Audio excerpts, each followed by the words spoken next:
Após a Idade das Trevas, a Itália iluminou o mundo. Emergiu da sinistra e devastadora peste negra e trouxe inovações, arte e a glorificação do homem. Foi uma explosão de ideias brotadas das mentes mais esclarecidas de todos os tempos. Filippo Brunelleschi was the ingenio, the ingenious man. Ali nasceram algumas das maiores obras de arquitetura, arte e engenharia que o mundo já conheceu. The enterprise of Renaissance engineering is recovering this ancient knowledge. I don't think that any other period in the history of Western civilization can brag to having produced so much genius. Mas chegar a gênio era uma luta. Os construtores enfrentaram desastres naturais sem precedentes, os dogmas da igreja e os rivais. And the Italian peninsula becomes the cockpit, the fighting point. Essa foi a era dos arquitetos, a qual criou a gratificante sensação de que nada era impossível.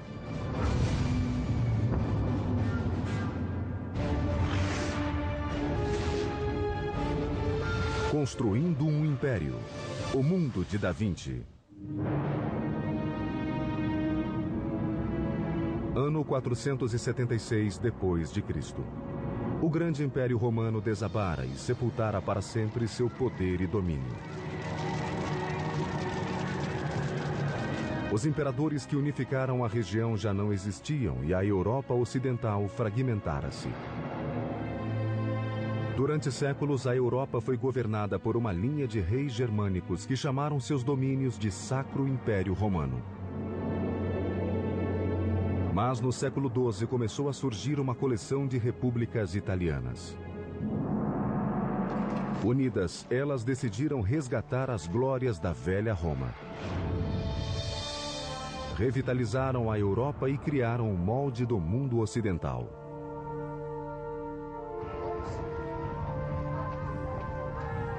Hi, I'm Peter Weller.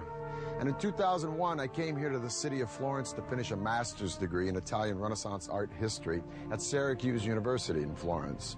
The Italian Renaissance is as overwhelmingly mind-blowing as it is beautiful.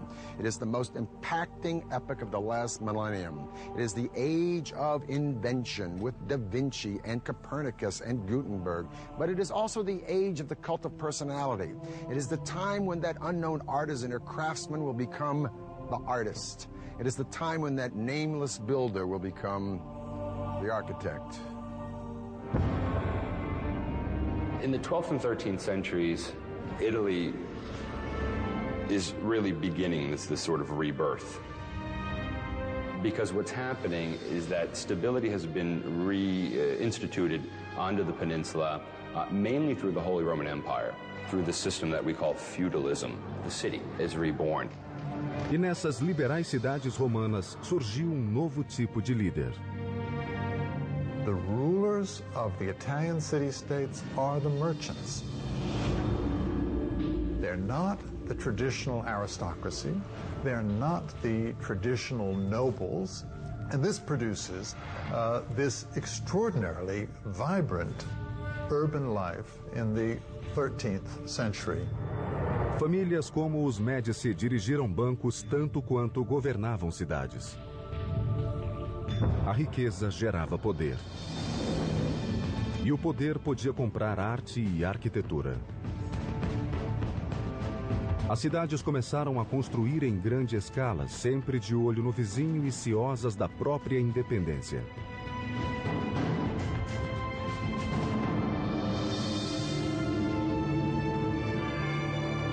The foundation for the Renaissance is the city. Everything that happens in the Renaissance, from art, architecture, engineering, literature, all the things that go on depend upon the city.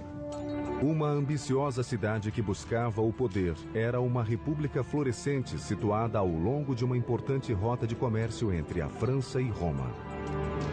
Seu nome era Siena. I come here to the Piazza del Campo once a year to witness that medieval harangue on horseback around here called Palio. 3 times around this Campo, 90 seconds of speed and violence on bareback horses. When the horses run, they pass this magnificent 15th century sculpted fountain called the Fonte Gaia by Jacopo della Quercia. Now today, when we turn on a tap, we just take it for granted that H2O is going to come out.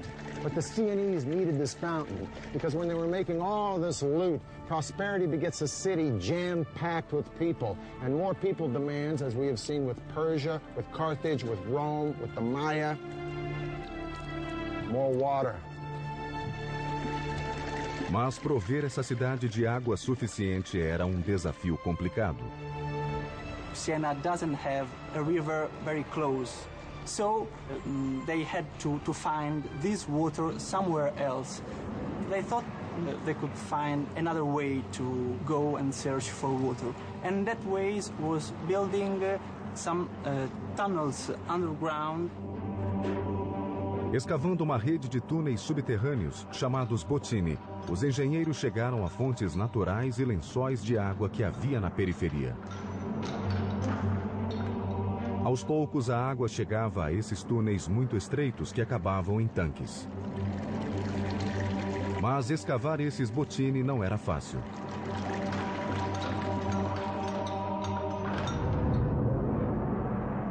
Eles usavam pás e picaretas para remover os depósitos de calcita em túneis de poucos centímetros de altura, escuros, poeirentos e insalubres.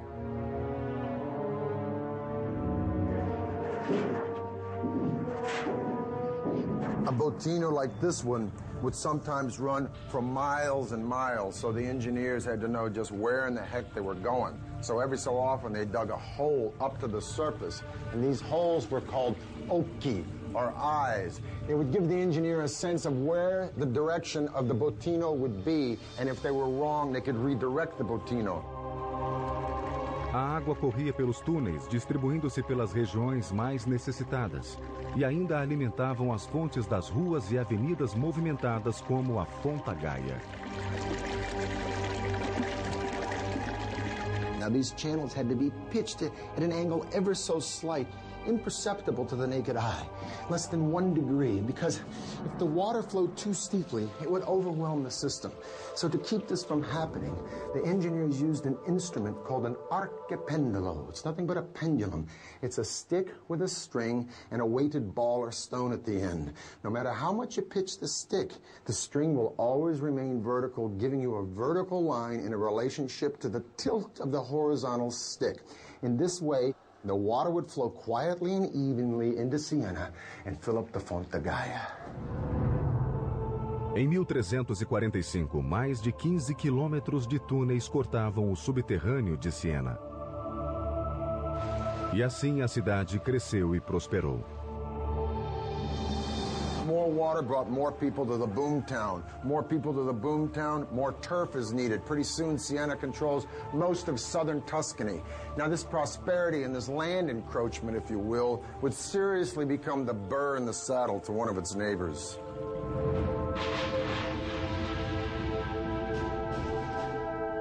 Florence and Siena are the two dominant republics in Tuscany.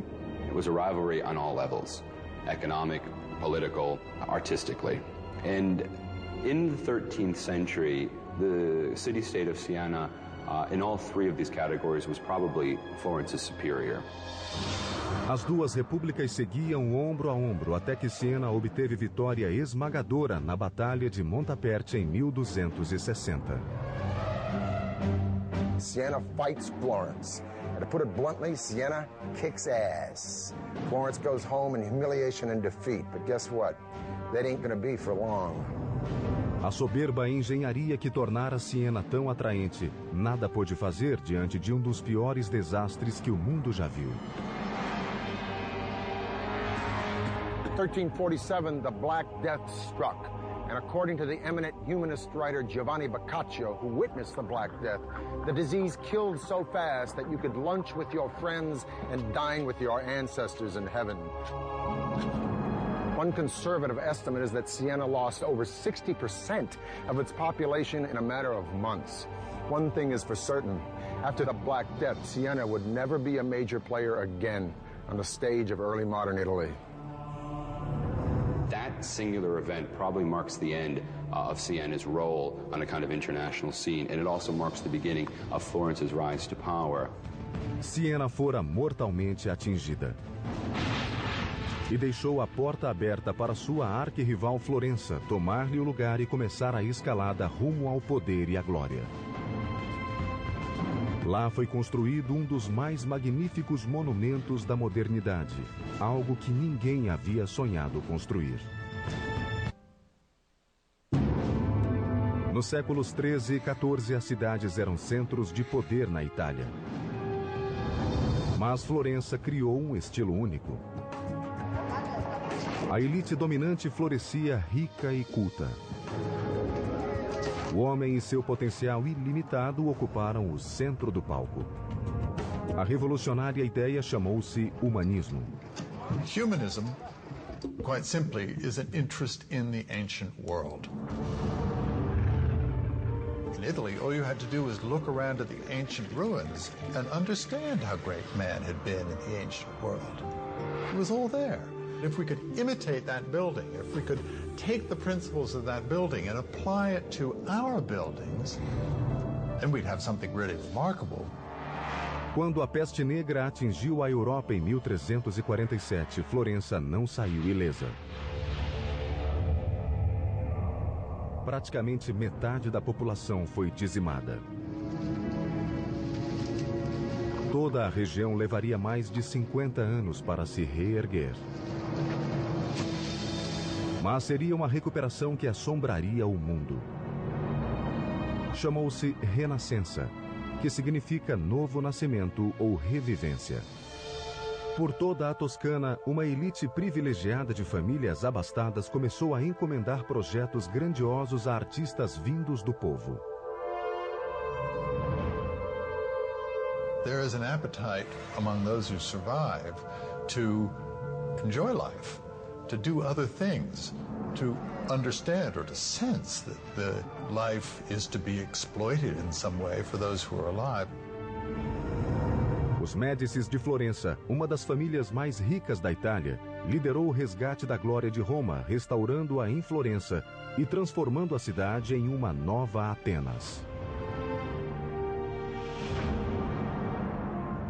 The structure of patronage has changed. Patrons are using artists and architects to celebrate themselves. O exemplo central desse esforço seria a catedral, no coração de Florença. They've never seen a structure that looks like the one they want to build. Right? That's a matter of ambition, of idea. See that big old church behind me with that scaffolding on it? It's called Santa Maria del Fiore, otherwise known as the Duomo, or Cathedral of Florence. It was built by a guy named Arnolfo da Cambio around 1200s. But you know what? He was dead before it was ever finished. Arnolfo intended for the church to have a dome, but he's dead. So the church stands for a whole bunch of decades without any dome on it at all. Finally, in the 1400s, it's left up to a guy wearing a real genius suit named Filippo Brunelleschi to not only change the entire idea of building, to become an architect, but to make the entire field of architecture a design. Brunelleschi vinha de uma família de classe média e devia se tornar funcionário do governo tal como o pai. Mas ele amava e admirava as artes e começou estudando ourivesaria. It's only in his early 30s that he then moved over and began to become what we now call an architect. Now, Brunelleschi is a maverick and he's brash. His dad is a notary. Brunelleschi wants to study sculpture. Wonder how his dad reacted to that one, huh? Probably like my old man reacted when I told him I wanted to go to New York and become an actor. In any case, by his early 20s, Brunelleschi is a pretty fair goldsmith. Now, in 1401, the baptistry decides it wants to replace its doors, so they hold a competition. Competition comes down to two guys, Brunelleschi and the international Gothic man of the hour, Lorenzo Ghiberti. Brunelleschi was pretty good, but he ain't no Ghiberti. Ghiberti wins. Brunelleschi runs away with his tail between his legs. humiliated in defeat. He loses the competition to Ghiberti in 1401. And it sets up the kind of perfect opportunity for him to leave the city of Florence, then go to Rome and study the secrets of the ancients. Brunelleschi deve ter passado quase 2 décadas em Roma, examinando as obras mais importantes da engenharia antiga. Renaissance Italians are fascinated with the way Romans did everything, the way things were done in ancient Rome, and building is no exception. A big part of the enterprise of Renaissance engineering is recovering this ancient knowledge. Uma obra em particular deve ter causado especial impacto em Brunelleschi: o Panteão. Teriam os romanos descoberto o modo de construí-lo sem as armações de apoio? Nessas 2 longas décadas, ele deve ter examinado cada centímetro do domo, cujo diâmetro ultrapassava os 40 metros, tentando desvendar o segredo de sua construção.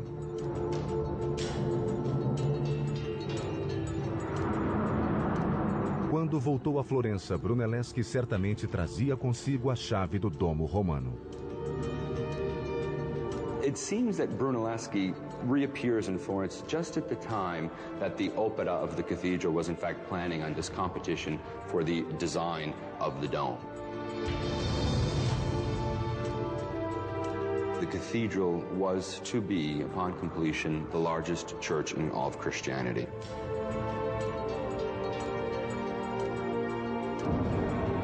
A catedral seria um dos grandes desafios da engenharia italiana. They were building it large to sort of show the world exactly how important this city was on all levels. The problem was that they were setting themselves up for a big fall. Diferindo dos demais arquitetos, Brunelleschi propôs um método que o expôs ao ridículo. Projetou o domo sem os tradicionais arcobotantes, nem apoios de madeira, nem armação interna. General public opinion was that Brunelleschi had gone very simply mad. They also began to realize that no one else seems to have any clearer picture of how to pull this thing off, and so they began gradually sort of heed his words. Brunelleschi conseguiu seduzir os juízes com o projeto, mas para sua consternação, a comissão estipulou uma condição que ele julgou aviltante. It seems that fate would rear its ugly head because he would have to share that role with his nemesis, Lorenzo Ghiberti. Muitos estavam convencidos de que o projeto não daria certo. Brunelleschi não só teria de projetar o domo, como precisaria arquitetar a derrota do rival. A 7 de agosto de 1420, com o arquiteto supervisionando cada detalhe, finalmente teve início a construção do Grande Domo. What Brunelleschi decides to do is to construct not one dome, but 2. A dome within a dome. Dentro da catedral, os fiéis poderiam apreciar a belíssima decoração interna do domo. Por fora, entretanto, o segundo domo tinha propósito mais funcional. He would use that second shell to protect the inner dome from rain, but at the same time to make the entire structure look more gonfia et magnifica, more swollen and magnificent. Para dar às cúpulas uma base estrutural, nervuras de mármore foram instaladas em cada vértice do domo octogonal. A seguir, uma série de arcos foi construída para cruzar com as nervuras em ângulos de 90 graus. Mas Brunelleschi enfrentou um problema logístico. Achar um modo de içar várias toneladas de material a mais de 60 metros. And so Brunelleschi devises something we call the ox hoist. Atrelados a um timão, 2 bois faziam girar um pilar que erguia e baixava um guindaste. A marca do gênio estava numa rosca que mudava as engrenagens para a frente e para trás. Ou seja, os bois não precisavam ser desatrelados para trocar de lugar. Ficavam andando na mesma direção tanto para erguer quanto para baixar o guindaste, economizando horas diárias de trabalho. Nessa tarefa foram içadas mais de 30.000 toneladas de material. Apesar de todo esse trabalho, cada peça ainda precisava ser transportada lateralmente e colocada no ponto exato a dezenas de metros de altura. Para resolver esse problema aparentemente insolúvel, Brunelleschi projetou outro tipo de guindaste, chamado castello. The castello was a crane that they used to move weights horizontally. Instalado no alto da cúpula e semelhante a um cavalete, tinha um sistema de trave mestra e contrapeso, permitindo a colocação do material com precisão milimétrica. These are the machines that he was introducing, and these are the machines that made it possible for such a dome to have been built. Mas toda essa criatividade ainda não resolvia o desafio fundamental de um domo desse tamanho sem nenhum apoio interno. Brunelleschi ainda precisava evitar um desmoronamento. A tarefa exigia um grande salto de imaginação combinado com engenhosidade e cálculos precisos. –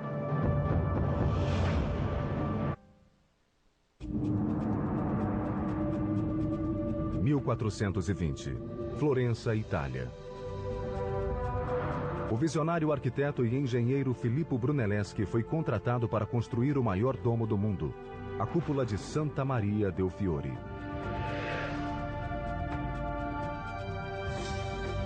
Como o domo não tinha suporte, o desafio era evitar seu desabamento.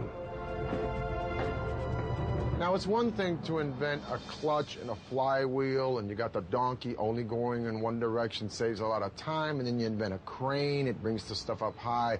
But the more important question is, I'm standing on top of this dome, and how did Brunelleschi keep this sucker from caving in? Ele teria de manter os tijolos no lugar e ainda dar apoio à estrutura. A solução? Assentar os tijolos com uma técnica engenhosa com base em ângulos, fricção e justaposição. Brunelleschi comes up with this invention, if you will, from Rome, which they use decoratively, but we don't know that they use it functionally, of herringbone bricks. You have a short brick here that's sort of bookended by two long bricks, and subsequently you have weight coming down, and weight coming down, and then weight coming across, and then weight coming down, and then weight coming across. The whole point of this is that a herringbone pattern will displace the weight out and down instead of just directly down where you might have collapse of your dome. Para resolver o problema oposto, isto é, o deslizamento para fora, Brunelleschi instalou correntes em volta do domo octogonal horizontalmente. They were going to construct these so-called catenae, or these horizontal chains that were intended to maintain the hoop stress or the lateral thrust of the dome. 5 correntes foram interligadas em intervalos regulares para suportar o domo e agir como contrafortes invisíveis. O tempo todo, Brunelleschi foi forçado a supervisionar a obra com um colega e rival, Ghiberti. Agora, com a ideia de instalar as correntes, ele viu a oportunidade de se livrar de Ghiberti.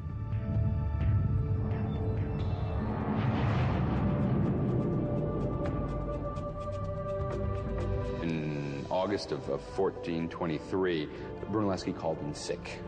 Ghiberti rather reluctantly then begins the direction of the placement of these wooden chains.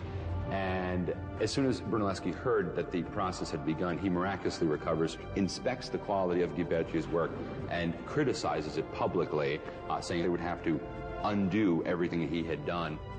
Ghiberti retirou-se humilhado, e Brunelleschi foi nomeado chefe vitalício de todo o projeto. A 30 de agosto de 1436, após 16 anos de construção, o maior domo de alvenaria do mundo ficou pronto. Mas a carreira de Brunelleschi apenas se iniciava. Enquanto construía o domo, ele fizera experiências sobre perspectiva e proporções matemáticas. Embora seus projetos de estruturas parecessem simples e claros, havia muitos aperfeiçoamentos relativos a linhas e espaços.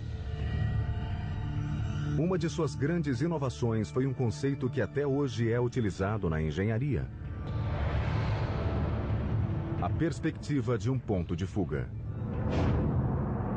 Olhando para um batistério de 8 lados e outros prédios em volta, Brunelleschi viu que se transferisse esses objetos tridimensionais para um plano bidimensional, eles desapareceriam em um ponto finito, o ponto de fuga.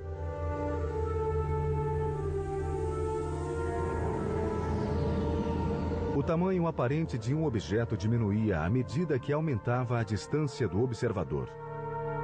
Essa ideia revolucionaria a arte dos pintores e arquitetos do mundo e faria aparecer a planta do engenheiro. What it does in architecture is change the game all the way through Frank Lloyd Wright and to Frank Gehry today. Because architecture is no more just building. It isn't figuring it out in the dirt and saying, hey, if this wall is that long, we got to make the spire that high. Now they can deduce it and put it on paper. It's no longer the builder who's in control, it's the architect. Before Brunelleschi, most projects were based on approximate models. This would come to an end when Brunelleschi began this practice of what we call paper architecture, and that is clearly indicating what his plans were, and then begins the sort of modern tradition of architecture today. Os novos projetos de Brunelleschi foram testados em 1442 na construção da Capella Pazzi. Now this building behind me is the chapter house for the Church of Santa Croce, a Franciscan church. It's called the Pazzi Chapel. I'm going to talk to a man I'm a little nervous talking to. He's one of my own professors from Syracuse University, Dr. Rab Hatfield, and he's going to explain why this chapel is distinct from what Brunelleschi was doing before this. Let's go look on the inside. Let's go see them. It's all about relationships. He's trying to figure out an arrangement of all of these pieces so they all fit together perfectly, just the way the bones all fit together in your body. Right. Your Renaissance architect, thanks to the invention of scientific perspective, where they learn how to represent space, and it's Brunelleschi who invents this, learn to see things in 3D, learn to imagine things in 3D. Rather than flying by the seat of your pants, you start with a concept and you follow the concept to its fruition in perfection. And I think you get a very good sense of that. Yeah. I mean, that's spatial magic. As inovações de Brunelleschi em técnicas de projeto e construção foram imitadas pelos arquitetos durante séculos. Mas uma nova era nascia junto com o arquiteto. As regiões vizinhas retomaram as velhas rivalidades. Os artistas que viraram arquitetos e engenheiros iriam voltar-se para outro serviço público e usariam sua mente criativa na arte da guerra. 1459. Filippo Brunelleschi, pai da arquitetura renascentista, fizera de Florença a meca das inovações em projetos e construções. Seus métodos e ideias espalharam-se pelo mundo e os arquitetos iniciaram uma ambiciosa campanha de construções. Filippo Brunelleschi transforms all of architectural design by using Roman elements like this column and pilasters and numerical proportions, integrating them into an elegant and beautiful whole that is never overwhelmed by one of the parts. But he doesn't write it down. It's up to a young guy, the next generation, Leon Battista Alberti. This guy did everything. He wrote about architecture, archaeology, political science, religion, even wrote about horseback riding. He's a pretty good designer and architect himself. Now, everyone starts to read about Alberti, including a very powerful guy at the moment, Aeneas Silvius Piccolomini. I love that name, Aeneas Silvius. So for all you guys out there like me having a little bit of a heart attack because your wife just said, honey, let's redecorate, get a load of this. Pius reads Alberti and says, you know, I'd like to do that little Roman thing for the place where I was born. What, the house? No, the whole town. Enéas Silvio Piccolomini tornou-se o Papa Pio II em 1458. Um ano depois, voltou a atenção para sua cidade natal, Corsignano, e encomendou um estudo para ali construir uma cidade ideal.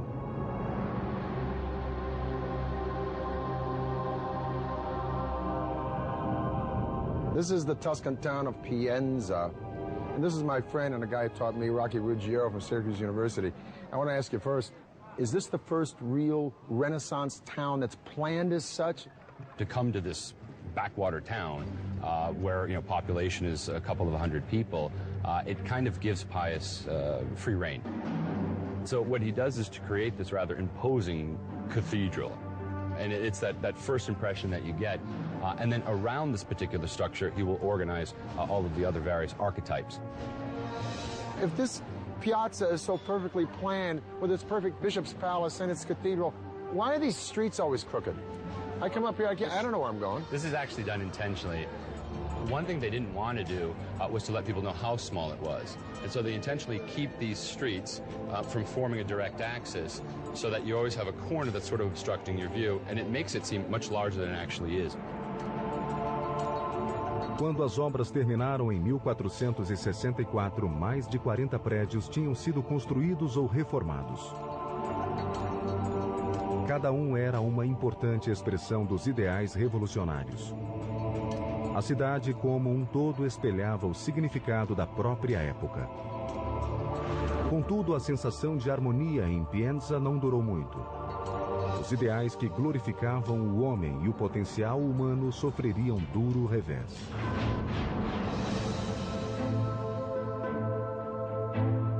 The year is 1492. Not only has Columbus discovered America, but Lorenzo the Magnificent de Medici, the great patron of the arts in Florence, is dead. But a lot of Florence is sick of the Medicis and their cronyism, and they want the Medici kids run out of town. Plus, they've been listening to the sermons of a small Dominican friar named Girolamo Savonarola, who preaches from the pulpit in the Duomo, railing against corruption in both church and state. He advocates a return to a Florentine republic and civic pride and values through piety. Savonarola warns that if Florence doesn't get its house in order, the winds of God's vengeance will blow through the city, and indeed an evil wind is ready to roll all the way through Italy in the form of Charles VIII of France, who wants to reclaim Naples in the name of his country and threatens to sack any Italian town who stands in his way. Savonarola begins to predict an invasion of some sort. And when it finally comes, he's able to say, you see, I predicted this, I foretold it. He is able to kind of pass himself off as a prophet almost in the Old Testament mode. A previsão do padre dominicano seria concretizada. Em 1494, Carlos VIII, rei da França, posicionou-se na fronteira toscana, pronto para marchar sobre a Itália. A Itália era um caos de pequenas repúblicas que brigavam entre si e achava-se muito vulnerável.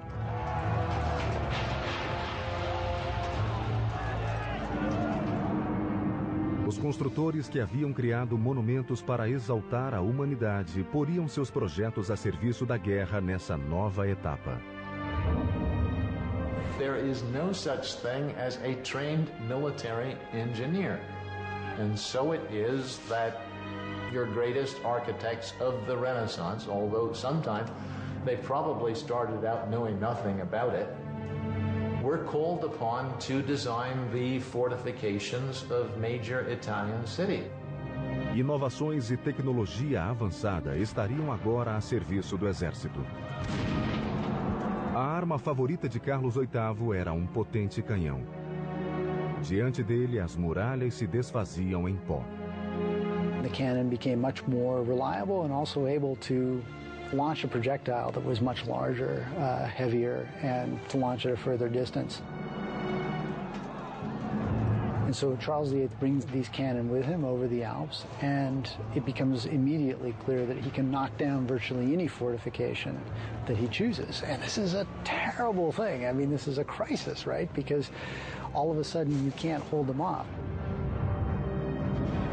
As muralhas medievais, altas e esbeltas, eram facilmente destruídas pela força dos novos canhões. Elas não mais ofereciam proteção. Eram tão obsoletas que não aguentavam o peso do armamento que seria usado contra os invasores. The new cannon had strong percussive powers. You could not put a new cannon on the old medieval wall and fire it because it would shake its own wall down. Os engenheiros italianos projetaram muralhas mais baixas e espessas que aguentariam o armamento e resistiriam às temíveis balas de canhão. This new wall will resist, in fact, these larger guns because it can absorb the impact of the larger projectile. Os engenheiros também mudaram o formato das muralhas que cercavam a cidade. Military engineers develop an angled wall. As defensas, ou muralha em formato de estrela, mantinham os atacantes à distância, pois os ângulos escondiam os artilheiros e lhes davam ampla visão. The cities become star-shaped, and you have the development of these large star plans with angled bastions that project from the city walls with their flanking coverage on either side. The angles create a series of faces. And the faces are very important because the different corners of the city can, as it were, protect one another. O bastião tornou-se o novo modelo de fortificações defensivas, despertando o interesse dos comandos militares de toda a Europa. Logo, porém, a atenção se desviaria de Florença e da Toscana para um novo poder que seria redimido através de monumentos gloriosos e obras de assombrosa arquitetura.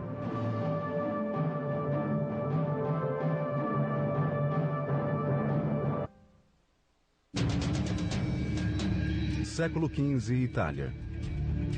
Florença tornou-se o centro da Renascença, espalhando pelo mundo novas ideias sobre arquitetura, artes e engenharia. Mas a atenção de todos logo se voltaria para um antigo poder que retomava seu lugar com força e majestade. O foco do poder e glória voltava à cidade que havia conquistado o mundo: Roma. In the early 1300s, there's a big beef in Rome about who exactly is Pope. So the rightful Pope supposedly goes off to France. And for the next several decades, the papacy lives in France. Now, by the 1370s, when the popes come back to Rome, Rome is a ghost town. And for the next 100 years or so, all the way through the Renaissance, each pope is successively trying to rebuild Rome. Now, in the 1490s, when the Medici are booted out of Florence, Florence becomes a republic, yeah, but they're broke. And so all these famous cats like Da Vinci, Raphael, and Michelangelo, they split Florence because Florence is no longer happening. If you're a player, the place you want to be is Rome. Rome had been nothing in the 14th century because the popes had moved out. But they come back in the early 15th century, and from that point on, they began gradually to reorganize the papal state. Papa em particular desencadearia uma onda de revitalização e engenharia sem precedentes. Seu nome era Sisto V. Sixtus and the popes who come after him feel the need to turn Rome into an important and impressive capital city, the capital of Christendom. Sixtus V sort of took it upon himself to re-urbanize the city. Para voltar a ser o lar da Igreja Católica, Roma precisava de uma remodelação total. A tarefa de reformar uma cidade não era pequena. Primeiro, Sisto resolveu limpar as ruas de marginais. A cidade fervilhava de criminosos e o Papa simplesmente mandou reuni-los e matá-los. O passo seguinte foi restaurar os aquedutos, um dos maiores símbolos da engenharia romana. Quando a água voltou, a população cresceu e a cidade floresceu. As estradas foram pavimentadas e as ruas alargadas. A cidade explodiu em grandes construções. Mas Sisto não estava satisfeito.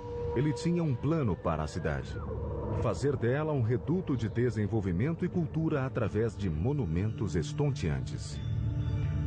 One of his particular practices was, in fact, to use the ancient Egyptian obelisks that had been brought to the city by the ancient Romans. These were military trophies that the Romans had brought back in ancient times and had erected throughout the city. We know today that there are more Egyptian obelisks in Rome than in Egypt itself. And how Sixtus used these obelisks was to, in fact, place them as urban exclamation points. Sisto quis erguer desses obeliscos diante de uma nova catedral, a Basílica de São Pedro. Mas havia problema. A agulha pesava mais de 300 toneladas. Moving the obelisk was no easy task. Sisto passou o problema para o arquiteto e engenheiro Domênico Fontana. O plano de Domênico era simples, mas muitos o julgaram inexequível. Para proteger a agulha, ele a envolveu em uma colossal torre de madeira. Ao longo desta, mandou prender barras de ferro. A armação de madeira tinha colunas que se erguiam a mais de 30 metros. Cordas pendiam das barras de ferro de tal modo que o obelisco podia ser içado com cabrestantes. Para a operação foi chamada uma equipe de mais de 900 operários. Com 40 cabrestantes, a agulha foi erguida do chão e pousada sobre uma plataforma rolante que a levaria ao novo local. A 30 de abril de 1586, sob o olhar vigilante do Papa, teve início a incrível tarefa de transportar o obelisco. When the men were hoisting it up, they were under command to remain silent throughout the whole process, under pain of death, if one of them, in fact, broke the silence. Finalmente, após 17 dias de penoso avanço, o obelisco chegou ao novo lar, em frente da Basílica de São Pedro, onde está até hoje. A notícia da extraordinária revitalização de Roma espalhou-se pela Europa. A capital do Velho Mundo ocupava novamente o centro do palco. A era dos arquitetos, iniciada em Florença, seguia caminho em Roma e no resto da Europa. Artists of all sorts could create such beauty, such wondrous works of art on the scale of St. Peter's Basilica, like the obelisks that were erected throughout the city of Rome, like the dome of the cathedral in the city of Florence. It gave the human significance again, and it gave us a bit of an attitude as well, that we are again the center of all things. And many people think it is with the Renaissance that modern culture actually begins.